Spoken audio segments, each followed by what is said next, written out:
మారు మనస్సు బాప్తిసంకి ముందు జీవించిన జీవితం, మారు మనస్సు బాప్తిసంకి తర్వాత జీవించిన జీవితం యొక్క తేడాను వాక్యం ద్వారా గమనిద్దాం.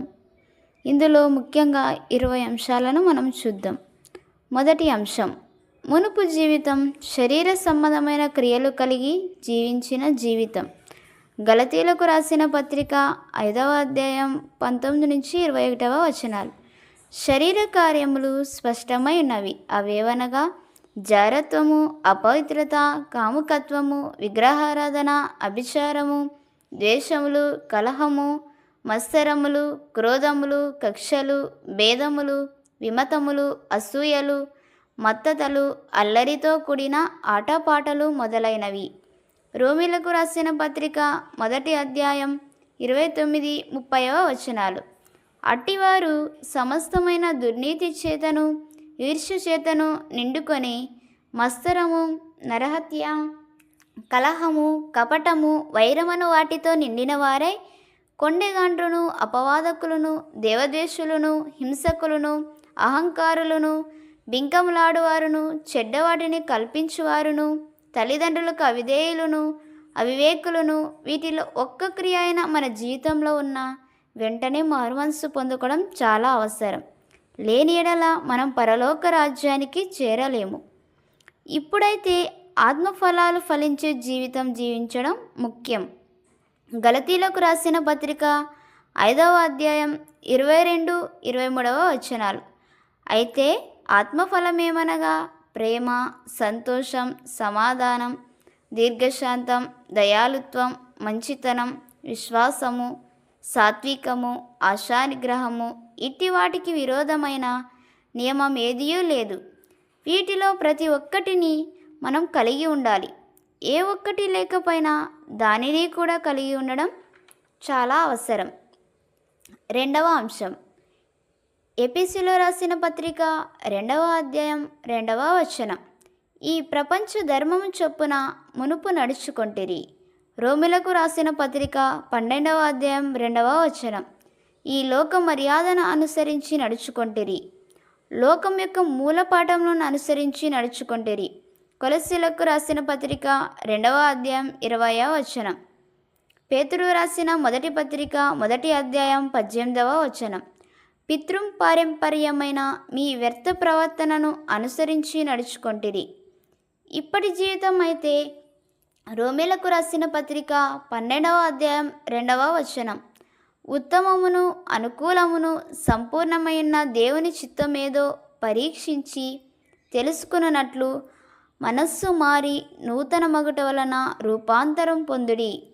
పేతురు రాసిన మొదటి పత్రిక 2వ అధ్యాయం 21వ వచనం. క్రీస్తు కూడా మీ కొరకు బాధపడి మీరు తన అడుగుజాడలందు నడుచుకున్నట్లు మీకు మాదిరి ఉంచిపోయెను. లూకాసు వార్త 14వ అధ్యాయం 26-27 వచనాలు. ఎవడైనను నా యొద్దకు వచ్చి తన తండ్రిని, తల్లిని, భార్యను, పిల్లలను, అన్నాదమ్ములను, అక్కా చెల్లెండ్లను, తన ప్రాణమును సహా ద్వేషింపకుంటే వాడు నా శిష్యుడు కానేరడు.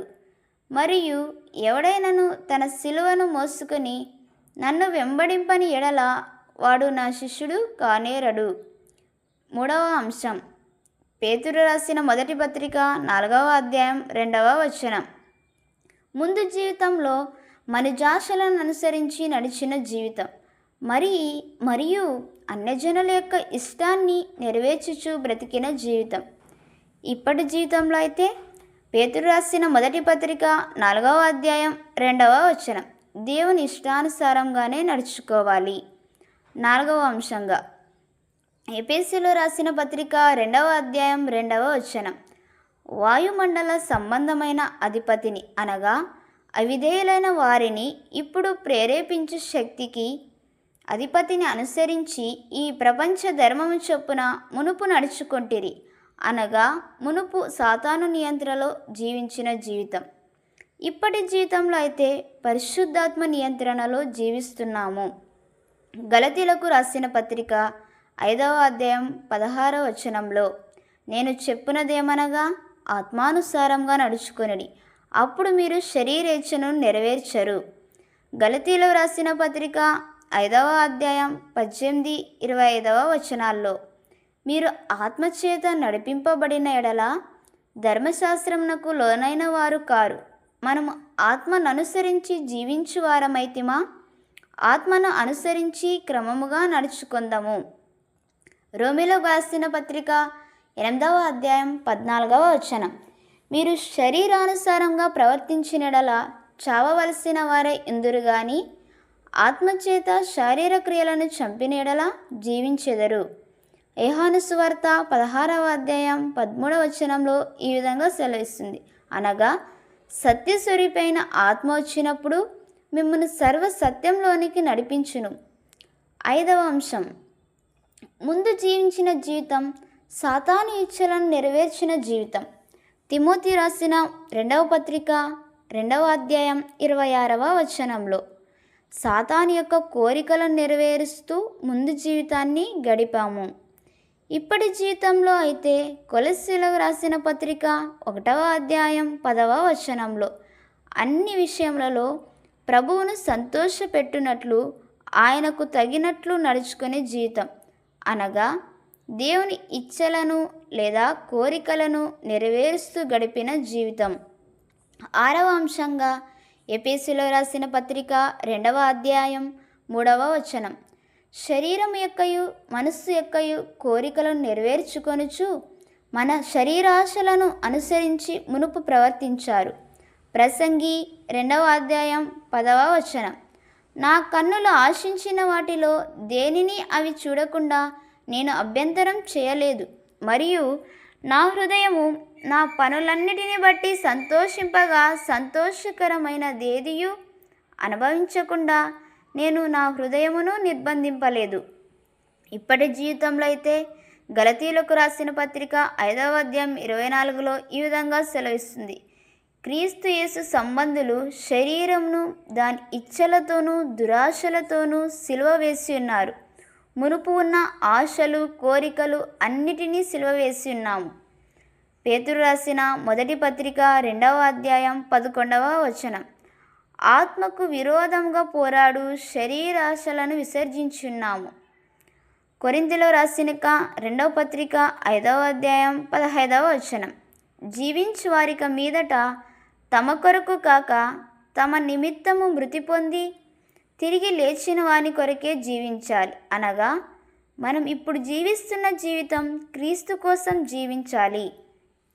7వ అంశం, కొలస్సీలకు రాసిన మొదటి పత్రిక 21 మరియు గతకాలమందు దేవునికి దూరస్తులను మీ దుష్క్రియల వలన మీ మనస్సులో విరోధభావం గలవారునై ఉండిన మిమ్మును మునుపైతే దుష్క్రియలు చేస్తూ జీవించారు. ఇప్పటి జీవితంలో అయితే తీతుకు రాసిన పత్రిక 2:14 సత్క్రియలు చేయటందు ఆసక్తి కలిగి ఉండాలి. ఎఫెసీయులకు రాసిన పత్రిక 2:10 వాటి యందు మనము నడుచుకొనవలనని దేవుడు ముందుగా సిద్ధపరిచిన సత్క్రియలు చేయుటకై జీవించాలి. 8వ అంశంగా ఎఫెసీయులకు రాసిన పత్రిక 4:18 గడిచిన జీవితంలో అంధకార సంబంధమైన మనస్సు కలిగి ఉన్నాము. రోమిలకు రాసిన పత్రిక 8:5 ఈ విధంగా సెలవిస్తుంది, శరీర విషయం మీద దృష్టి పెట్టే మనస్సు, అనగా శరీరానుసారమైన మనస్సు. రోమిలకు రాసిన పత్రిక 1:28 దేవునికి చోటు ఇవ్వలేని మనస్సు, భ్రష్ట మనస్సుని కలిగి ఉన్నాము. ఇప్పటి జీవితంలో మనకు ఎలాంటి మనస్సు ఉండాలంటే ఫిలిప్పీలకు రాసిన పత్రిక 2:5 క్రీస్తు యేసునకు కలిగిన ఈ మనస్సు మీరును కలిగి ఉండుడి అని రాయబడింది. రోమిలకు రాసిన పత్రిక 8:6 ఆత్మానుసారమైన మనస్సును కలిగి ఉంటామని వ్రాయబడి ఉంది.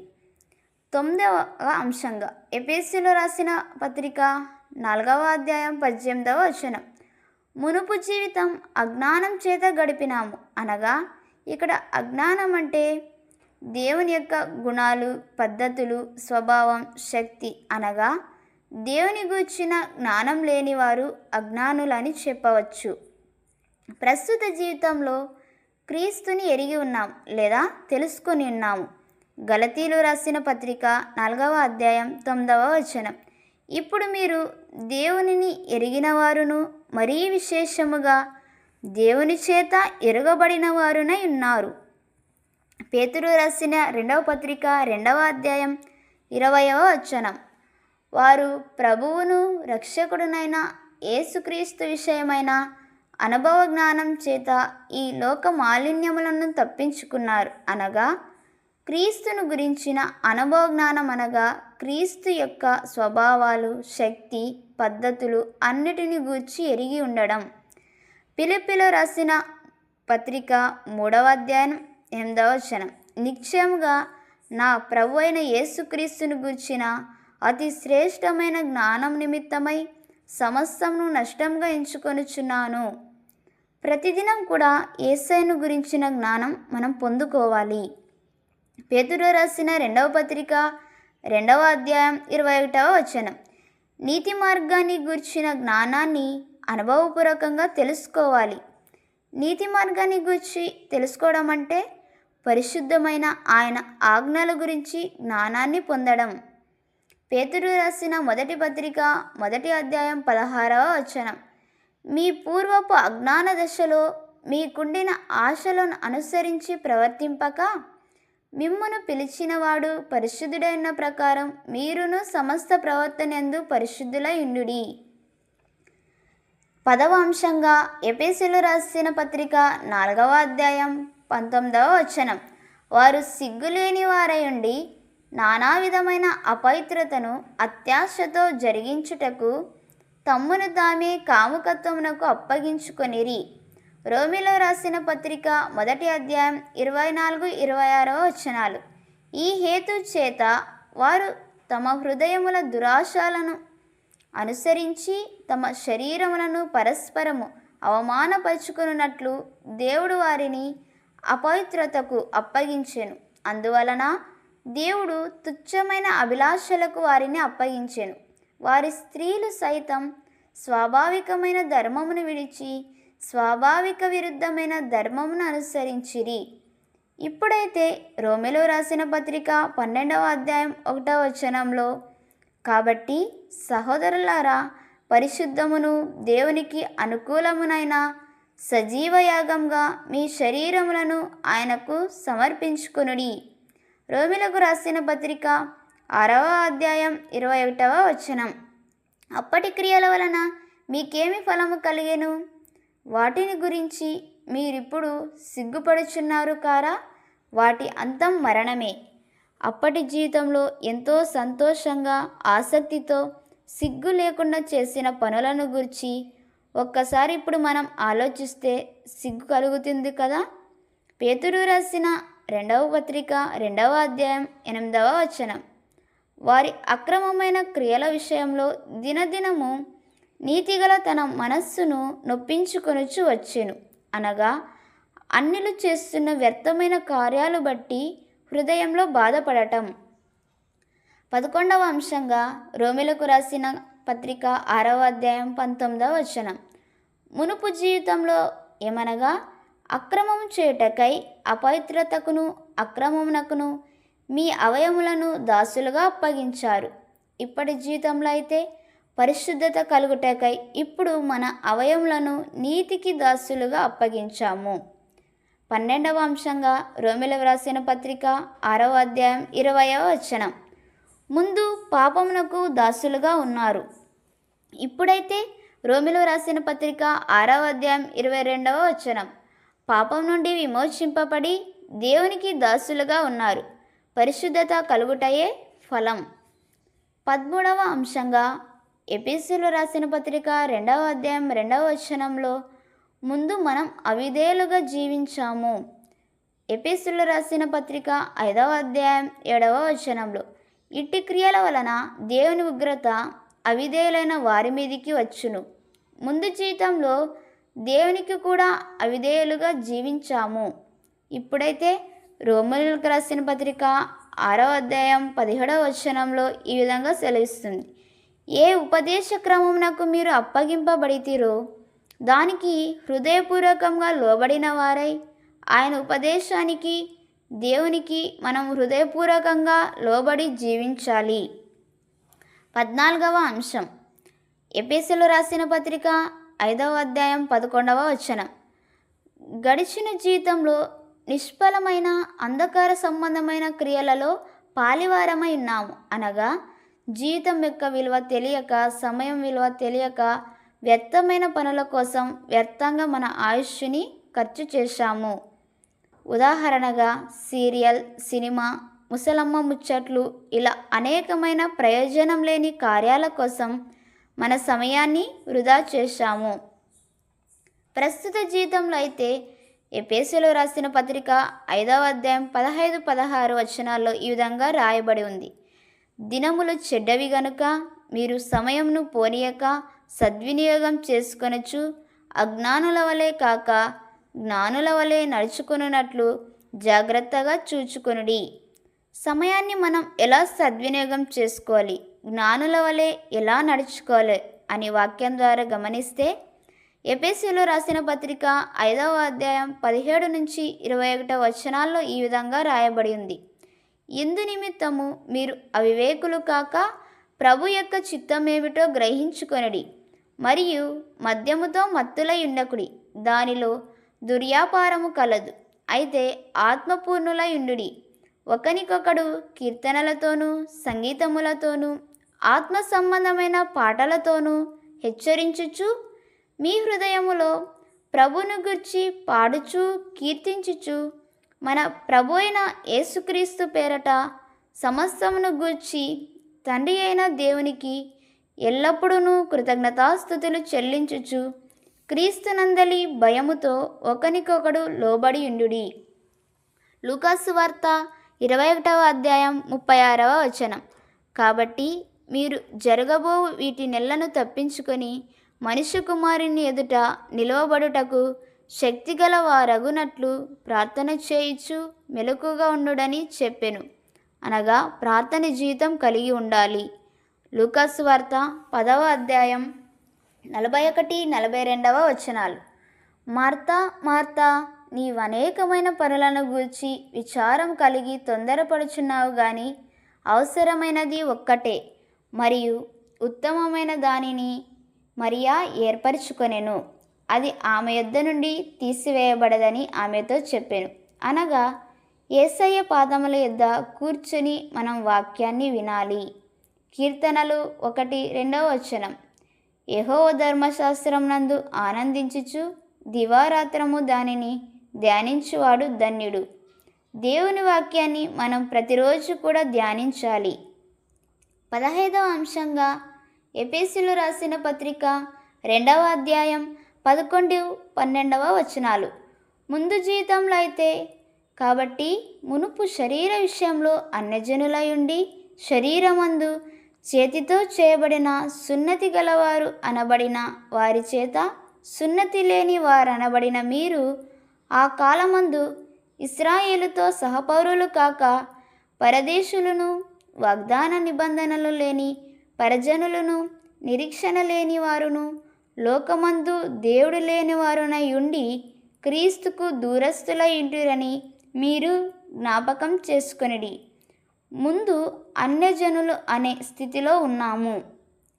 ఇప్పుడైతే పేతురు రాసిన మొదటి పత్రిక 2వ అధ్యాయం 9వ వచనంలో ఈ విధంగా రాయబడి ఉంది. అయితే మీరు చీకటిలో నుండి తన ఆశ్చర్యకరమైన వెలుగులోనికి మిమ్మును పిలిచిన వాని గుణాతిశయములను ప్రచురం చేయు నిమిత్తము ఏర్పరచబడిన వంశమును, రాజులైన యాజక సమూహమును, పరిశుద్ధ జనమును, దేవుని సొత్తైన ప్రజలనై ఉన్నారు.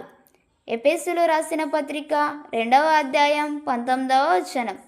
కాబట్టి మీరిక మీదట పరజనులను, పరదేశులనై ఉండక పరిశుద్ధులతో ఏకపట్టణస్థులను, దేవుని ఇంటివారునై ఉన్నారు. అనగా మనం ఇప్పుడు దేవుని సొత్తైన ప్రజలము, పరిశుద్ధ జనముగా ఉన్నాము. 16వ అంశంగా ముందు జీవితంలో అయితే మనం ఈ భూసంబంధమైన వాటిని వెతుకుతూ జీవితాన్ని గడిపాము. మత్తయి సువార్త 6వ అధ్యాయం 31-32 కాబట్టి ఏమి తిందుమో, ఏమి త్రాగుదుమో, ఏమి ధరించుకొందుమో అని చింతింపకుడి. అన్యజనులు వీటన్నిటి విషయమై విచారింతురు.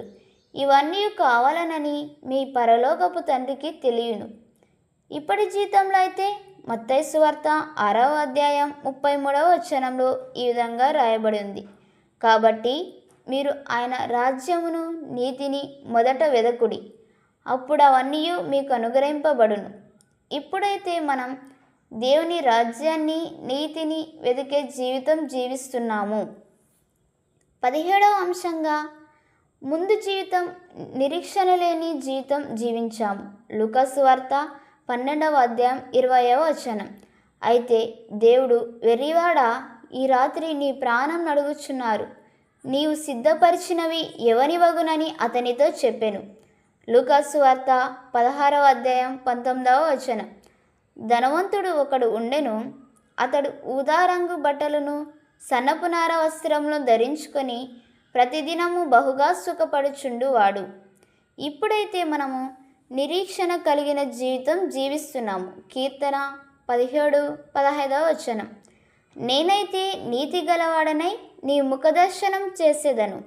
నేను మేల్కొనున్నప్పుడు నీ స్వరూప దర్శనంతో నా ఆశను తీర్చుకొందును. 1 తెస్సలోనికి రాసిన పత్రిక 4వ అధ్యాయం 13-14 సహోదరులారా, నిరీక్షణ లేని ఇతరుల వలె మీరు దుఃఖపడకుండా నిమిత్తము నిద్రించుచున్న వారిని గూర్చి మీకు తెలియకుండటం మాకిష్టం లేదు.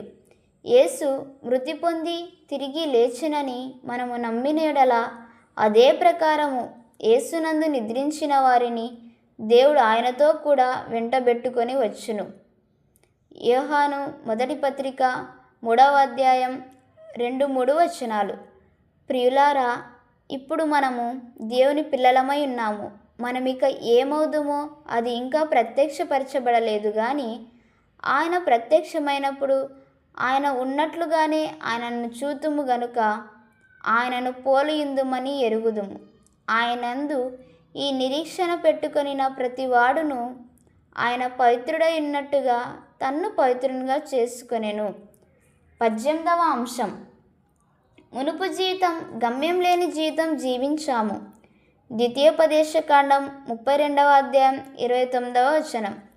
వారు జ్ఞానము తెచ్చుకొని దీని తలపోసి తమ కడవరి స్థితి యోచించుట మేలు. యెషయా గ్రంథం 47వ అధ్యాయం 7వ వచనం. నేను సర్వదా దొరసానినయుందునని నీవనుకొని వీటిని ఆలోచింపకపోతివి, వాటి ఫలమేమవునో మనస్సునకు తెచ్చుకొనకపోతివి. ప్రస్తుతమైతే గురి కలిగిన జీవితం జీవిస్తున్నాము. ఫిలిప్పీయులకు రాసిన పత్రిక 3వ అధ్యాయం 12-14 ఈ విధంగా రాయబడి ఉంది. ఇదివరకే నేను గెలిచి తినని అయినను, ఇదివరకే సంపూర్ణ సిద్ధి పొంది తినని అయినను నేను అనుకొనుట లేదు, కానీ నేను దేని నిమిత్తం క్రీస్తు యేసు చేత పట్టబడి తినో దానిని పట్టుకొనవలెనని పరుగెత్తుచున్నాను. సహోదరులారా, నేను ఇదివరకే పట్టుకొని ఉన్నానని తలంచుకొనను. అయితే ఒకటి చేయుచున్నాను, వెనుకున్నవి మరచి ముందున్న వాటి కొరకై వేగిరపడుచు క్రీస్తు యేసునందు దేవుని ఉన్నతమైన పిలుపునకు కలుగు బహుమానమును పొందవలెనని గురి యొద్దకే పరిగెత్తుచున్నాను. మత్తయి సువార్త 11వ అధ్యాయం 12వ వచనం. పరలోక రాజ్యము బలత్కారంగా పట్టబడుచున్నది, బలత్కారులు దాన్ని ఆక్రమించుకొనుచున్నారు. 19వ అంశాన్ని గమనిద్దాం. గడిచిన జీవితం అంతా సిద్ధపాటు లేకుండా గడిపాము లేదా జీవించాము. లూకాసు వార్త 21వ అధ్యాయం 34వ వచనం. మీ హృదయములు ఒకవేళ తిండి వలనను, మత్తు వలనను, ఐహిక విచారం వలనను మందంగా ఉన్నందున ఆ దినము అకస్మాత్తుగా మీ మీదికి ఉరి వచ్చినట్టు రాకుండా మీ విషయమై మీరు జాగ్రత్తగా ఉండుడి. అదే ఇప్పుడు జీవిస్తున్న జీవితం అయితే సిద్ధపాటు కలిగిన జీవితం. లూకాసు వార్త 12వ అధ్యాయం 36-37 వచనాలు. తమ ప్రభువు పెండ్లి విందు నుండి వచ్చి తట్టగానే అతనికి తలుపు తీయుటకు అతడెప్పుడు వచ్చునా అని అతని కొరకు ఎదురుచూచు మనుష్యుల వలె ఉండుడి. ప్రభువు వచ్చి ఏ దాసులు మెలకుగా ఉండుట కనుగొననో ఆ దాసులు ధన్యులు. 20వ అంశం. మునుపైతే విశాలమైన మార్గంలో నడిచాము. మత్తయి సువార్త 7వ అధ్యాయం 13వ వచనంలో ఈ విధంగా రాయబడి ఉంది. నాశనమునకు పోవు ద్వారము వెడల్పును ఆ దారి విశాలమునై ఉన్నది, దాని ద్వారా ప్రవేశించువారు అనేకులు. ఇప్పుడైతే ఇరుకు మార్గంలో నడుస్తున్నాం. మత్తయి సువార్త 7వ అధ్యాయం 14వ వచనంలో ఈ విధంగా రాయబడి ఉంది. జీవమునకు పోవు ద్వారము ఇరుకును ఆ దారి సంకుచితమునై ఉన్నది, దాని కనుగొనువారు కొందరే. లూకా సువార్త 13వ అధ్యాయం 24వ వచనంలో ఈ విధంగా రాయబడి ఉంది. ఆయన వారిని చూచి ఇరుకు ద్వారంలో ప్రవేశింప పోరాడుడి, అనేకులు ప్రవేశింపజూతురు గాని వారి వలన కాదని మీతో చెప్పుచున్నాను. మారు మనస్సు పొందిన ఇద్దరు వ్యక్తులను మనం వాక్యం ద్వారా గమనిద్దాం. మొదటి వ్యక్తి జక్కయ్య. లూకా సువార్త 19వ అధ్యాయం 1 నుంచి 10 వచనాలను గమనిద్దాం. జక్కయ్య అనే వ్యక్తి సుంకపు గుత్తదారుడును, ధనవంతుడును, పొట్టివాడుగా ఉన్నాడు. ఈ జక్కయ్య పాపి అయిన మనిషిగా, కేవలం ధనం కోసం మాత్రమే బ్రతుకుతున్న వ్యక్తిగా, స్వార్థపరుడిగా, ఎటువంటి దయ, జాలి, కరుణ లేని మూర్ఖుడిగా బ్రతికాడు. ఒకరోజు యేసు ప్రభువారు ఆ మార్గంలో వస్తున్నాడని విని యేసు ఎవరో అని చూడగోరెను. కానీ అతడు పొట్టివాడైనందున జనులు గుంపు కూడి ఉండుట వలన చూడలేకపోయాను. ఎంతో ప్రయత్నించాడు కానీ చూడలేకపోయాడు. కానీ ఏదో విధంగా నేను ఈరోజు యేసయ్యను ఖచ్చితంగా చూచి తీరాల్సిందే అనే కోరికతో అతడు ముందుగా పరిగెత్తుకొని వచ్చి ఒక మేడు చెట్టు ఎక్కాను. జక్కయ్య నేను యేసును చూడాలి కానీ యేసయ్య నన్ను చూడకూడదు అని ఆశపడ్డాడు. నేను యేసయ్యను చూచి ఇంటికి వెళ్ళి నా పని నేను చూసుకోవాలని అనుకున్నాడు. యేసు ఆ చోటికి వచ్చినప్పుడు కన్నులెత్తి అతని వైపు చూచి, జక్కయ్య త్వరగా దిగుము, నేడు నేను నీ ఇంట ఉండవలసి ఉన్నది అని అతనితో చెప్పాను. వెంటనే జక్కయ్య చాలా ఆశ్చర్యపడ్డాడు. ఎందుకంటే నా పేరు ఈయనకు ఎలా తెలుసు? నేను చెట్టు మీద కూర్చున్న విషయం ఈయనకు ఎలా తెలుసు? నా పేరు నేను ఉన్న చోటుని కూడా ఎరిగి ఉన్నాడంటే, నేను ఆయనను చూడడం కోసం వచ్చి ఉన్న సంగతి తెలుసుకున్నాడంటే నా జీవితం అంతా తెలిసి ఉంటుంది అని జక్కయ్య ఆశ్చర్యపడ్డాడు. జక్కయ్య త్వరగా దిగి సంతోషముతో ఆయనను చేర్చుకొనెను. జక్కయ్య యేసయ్యను తన హృదయంలో జీవితంలోకి చేర్చుకున్నాడు. యేసయ్య యొక్క హస్తాన్ని పట్టుకొని తన ఇంటికి వెళ్ళు మార్గంలో నడవడం ప్రారంభించాడు. ప్రజలందరూ ఇది చూచి ఈయన పాపి అయిన మనిషి యొద్ద బస చేయడానికి వెళ్ళుచున్నారు అని సనుగుకొనిరి. జక్కయ్య నిలవబడి యేసయ్యను చూచి, ప్రభువా, నా ఆస్తిలో సగం బీదలకు ఇస్తాను. నేను ఎవని యొద్ద అన్యాయంగా తీసుకొనిన ఎడల అతనికి 4 మరలా చెల్లిస్తానని ప్రభుతో చెప్పెను. ఈ మాటలు జక్కయ్య నోటి నుండి వచ్చిన మాటలు కాదు గాని హృదయపు లోతు నుండి వచ్చిన మాటలు. ఈ మాటలలో జక్కయ్య తన పాత జీవితాన్ని విడిచిపెట్టి అతడు మారు మనస్సు పొందాడు అని మనకు అర్థమవుతుంది. అతని మనస్సులో ఉన్న ఆశలు, కోరికలు, భావాలు, ఉద్దేశాలు, ఆలోచనలు, మాటలు చొప్పున జీవించే జీవితాన్ని జక్కయ్య మార్చుకున్నాడు. ఇదే మారు మనస్సు. మనస్సును మార్చుకుంటే మన జీవితం మరియు మన ప్రవర్తనలు అన్నీ మారిపోతాయి. ముందు చూచిన వాటిని చూడలేము, ముందు మాట్లాడినట్లు మాట్లాడలేం, ముందు నడిచినట్టు నడవలేం, ముందు సమయాన్ని వృధా చేసినట్టు ఇప్పుడు వృధా చేయలేము. జీవిత ఉద్దేశాలు కూడా మారుతాయి. పరిస్థితులకు, దేవునికి తగిన జీవితాన్ని కలిగి ఉంటాము. దేవునిపైనే ఆశ కలిగి దేవుణ్ణి ఆనందపరచాలి, దేవుని మహిమపరచాలి, దేవునికి ఇష్టంగా ఉండాలి, దేవుని చిత్తాన్ని మాత్రమే నెరవేర్చాలి అనే అత్యాశతో జీవించే జీవితమే మారు మనస్సు జీవితం. అందుకే రెండో కొరింథీయులకు రాసిన పత్రిక 5వ అధ్యాయం 17వ వచనం. కాగా ఎవడైనను క్రీస్తునందున్న యెడల వాడు నూతన సృష్టి, పాతవి గతించెను, ఇదిగో క్రొత్తవాయెను. యేసు ప్రభువారు ఆ దినము జక్కయ్య ఇంటిలో నివాసం చేసి వెళ్ళిపోయిన తరువాత జక్కయ్య తన ఆస్తిని అందరికీ పంచిపెట్టడం ప్రారంభించాడు. ఇంకా దరిద్రులకు ఇచ్చాడు, భిక్షగాళ్ళకు ఇచ్చారు, అన్యాయంగా తీసుకున్న వారికి 4 ఇచ్చాడు. అందరితో కఠినంగా మాట్లాడిన జక్కయ్య ప్రేమతో మాట్లాడారు. ఇది అంతా చూసిన అక్కడి ప్రజలు చాలా ఆశ్చర్యపడ్డారు. ఈయన నిజముగా జక్కయ్యనా లేదా జక్కయ్య పోలికలో ఉన్న వేరే వ్యక్త అని కూడా ఆలోచించారు. ఎందుకంటే మనస్సు మారడం వలన అతని జీవితం అంతా పరిపూర్ణంగా మార్చబడింది. జక్కయ్య యేసయ్యతో ఉన్న ఆ కొన్ని గంటల సమయంలో జక్కయ్య జీవితం మారిపోయింది. చీకటికి వెలుగుకి ఎంత తేడా ఉంటుందో, మారు మనసుకి ముందున్న జీవితానికి, మారు మనసు తర్వాత జీవితానికి అంతే తేడా ఉంటుంది. ఈరోజు అనేకులు క్రైస్తవులని చెప్పుకొని, బాప్తీసం పొందానని చెప్పుకొని, ఇన్ని సంవత్సరాలు నేను చర్చికి వెళ్తున్నానని చెప్పుకొని జీవితంలో మార్పు లేని స్థితి ఉంటే అది దేనిని సూచిస్తుంది అంటే వారు ఇంకా మారు మనస్సు పొందలేదు. యేసు ప్రభువారు జక్కయ్యతో చెప్పిన మాట ఏమనగా, ఇతడును అబ్రహాము కుమారుడే, నేడు ఈ ఇంటికి రక్షణ వచ్చిన్నది. మారు మనసు పొందడం వలననే మనం అబ్రహాము కుమారులుగా మార్చబడుతున్నాము. మారు మనసు పొందిన వారే రక్షణ పొందినవారు, మారు మనసు పొందలేని వారు రక్షణ లేనివారు. లూకాసు వార్త 19వ అధ్యాయం 10వ వచనం. నశించిన దానిని వెదకి రక్షించుటకు మనుష్య కుమారుడు వచ్చెనని అతనితో చెప్పెను. జక్కయ్య ఒక ధనవంతుడని చూశాం, కానీ ధనవంతుడు అయినప్పటికీ కూడా నశించిన ఒక వ్యక్తిగానే దేవుని దృష్టిలో ఉన్నాడు.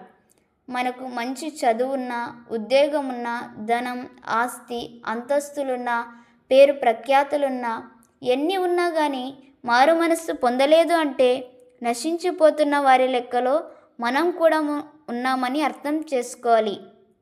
కానీ ఇవి ఏమీ లేకపోయినా మారు మనస్సు పొందామంటే మనం ధన్యులము, దేవుని దృష్టిలో ధనవంతులుగా ఉంటాము.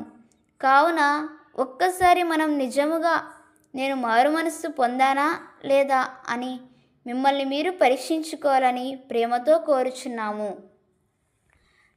రెండవ వ్యక్తిగా కొర్నేలి గురించి చూద్దాం. అపోస్తలుల కార్యములు 10వ అధ్యాయంలో గమనిద్దాం. కొర్నేలి ఒక రోమీయుడు, 100 మంది సైనికులకు అధిపతి. ఆత్మీయంగా అతనికి బోధించడానికి, నడిపించడానికి ఒక్క బోధకుడు కూడా లేరు. సంఘానికి వెళ్ళడానికి ఒక్క సంఘం కూడా లేదు. బాప్తీసం పొందలేదు. బాప్తీసం పొందడానికి అవకాశం కూడా లేదు. ఈ కొర్నేలి జీవితాన్ని మనం ఒక్కసారి పరిశీలిస్తే మారు మనసు పొందాడు అని స్పష్టంగా అర్థమవుతుంది. కొర్నేలి జీవితం గురించి వాక్యం ద్వారా పరిశీలిద్దాం. అపోస్తలుల కార్యములు 10వ అధ్యాయం 1వ వచనం. కొర్నేలి ఒక భక్తిపరుడు. అపోస్తలుల కార్యములు 10వ అధ్యాయం 2వ వచనం. ఇంటి వారందరితో దేవుని యందు భయభక్తులు గలవాడు. మూడవదిగా అపోస్తలుల కార్యములు 10వ అధ్యాయం 2వ వచనం. ప్రజలకు బహుధర్మం చేయువాడు.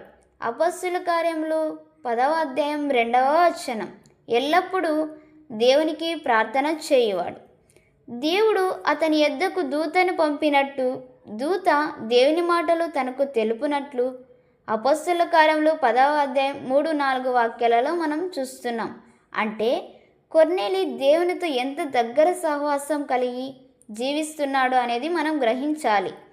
అపోస్తలుల కార్యములు 10వ అధ్యాయం 7వ వచనంలో అతనితో మాట్లాడిన దూత వెళ్ళిన పిమ్మట అతడు తన ఇంటి పనివారిలో 2 అనగా తన యొద్ద ఎల్లప్పుడూ కనిపెట్టుకొని ఉండేవారిలో భక్తిపరుడగు ఒక సైనికుని పిలిచి, అనగా తన కింద ఉన్న సైనికులలో కూడా కొందరిని తనలాంటి భక్తులుగా మార్చాడు. అపోస్తలుల కార్యములు 10వ అధ్యాయం 22వ వచనంలో ఈ విధంగా కొర్నేలి గురించి రాయబడి ఉంది. కొర్నేలి ఒక నీతిమంతుడు, దేవునికి భయపడువాడు, యూదా జనులందరి వలన మంచి పేరు పొందినవాడు, అనగా మంచి సాక్ష్యం కలిగిన వ్యక్తి. నశించిపోతున్న ఆత్మలేడల భారం కలిగిన వ్యక్తిగా, తాను తన కుటుంబం మాత్రమే కాదు అందరూ రక్షించబడాలి అని ఆసక్తి కలిగిన వ్యక్తిగా ఉన్నాడు. పేతురు కోసం పేతురు ద్వారా దేవుడు చెప్పిన మాటలు వినడానికి కనిపెట్టుకొని ఉన్నాడు. అపొస్తలుల కార్యములు 10వ అధ్యాయం 24వ వచనంలో, అపొస్తలుల కార్యములు 10వ అధ్యాయం 44వ వచనంలో ఈ విధంగా రాయబడింది. పరిశుద్ధాత్మ చేత నింపబడిన వ్యక్తిగా మనం కొర్నేలిని చూస్తున్నాం.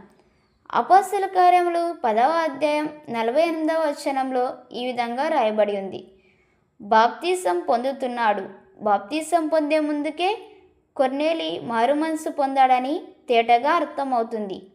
బాప్తీసం పొందడానికి ముందు కొర్నేలి జీవించిన జీవితం పరిశీలిస్తే చాలా ఆశ్చర్యంగా అనిపిస్తుంది కదా. బాప్తీసం పొందిన ప్రతి ఒక్కరికి ఇలాంటి జీవిత విధానం నిశ్చయంగా ఉండాలి. ఇటువంటి జీవిత విధానం లేని ఎడల మారు మనసు ఇంకా పొందలేదు అని గ్రహించుకోవాలి. కావున కొర్నేలి జీవితం ద్వారా మారు మనసు పొందారా లేదా అని ఒక్కసారి మిమ్మల్ని మీరు పరీక్షించుకొని ఆలోచించండి.